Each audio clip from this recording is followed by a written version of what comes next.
Dobrodošli na domaći recepti.net. U današnjem videu pripremamo tortu Japanski vetar. Danas pripremamo tortu Japanski vetar. Pošto smo koru već osušili i pripremili, i taj video možete da pogledate ovde, ovde, ovde ili ovde, zavisno gde budemo link stavili, a danas pripremamo krem sa kojim ćemo te kore nafilovati. Potrebno nam je 10 žumanaca, 700 ml mleka, 7 kašika brašna, 10 kašika kristal šećera, 200 g maslaca, 200 ili 250 g oraha i 300 ml slatke pavlake, umesto koje možete da koristite šlag. Spisak svih ovih sastojaka možete pronaći ispod videa.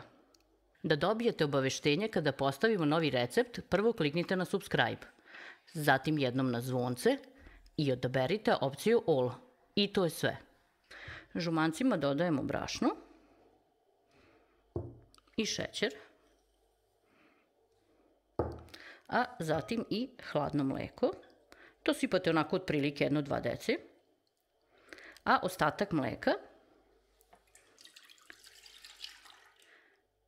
stavljamo na vatru da provri.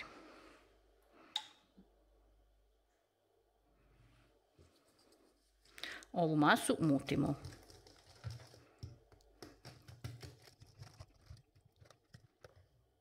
Pošto nam je mleko provrilo, zakuvavamo prethodno umućenu masu.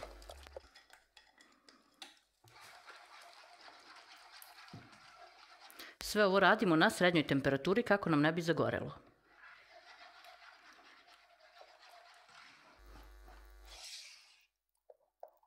Pošto nam se fil zgusnuo, skidamo ga sa vatre.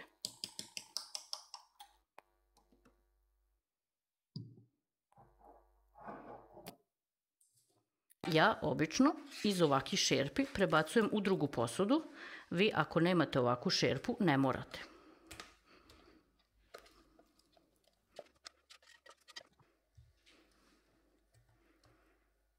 Poravnamo fil i preko stavite kesu ili foliju i ostavite da se ohladi. Pošto nam se puding od žumanaca ohladio, u njega dodajemo maslac ili margarin. Obavezno moraju biti sobne temperature. Maslac možete ovako direktno dodati, dok margarin morate da umutite prvo.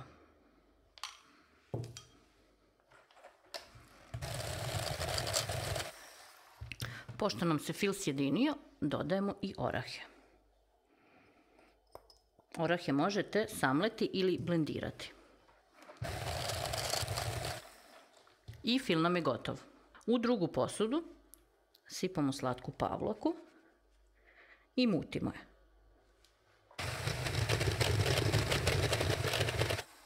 Pošto su nam filovi gotovi, možemo tortu sklapati. Koru smo prebacili na tacnu i sada nanosimo pola ovog fila sa orasima.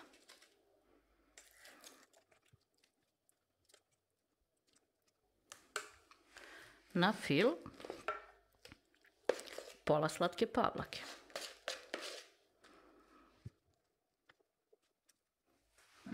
Zatim stavljamo koru. Na koru opet idemo fil od oraha i slatka pavlaka.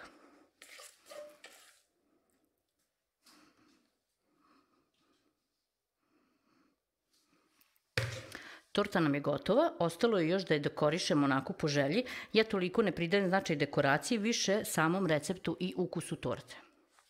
Torta nam se ohladila, ostalo je još da je poslužimo.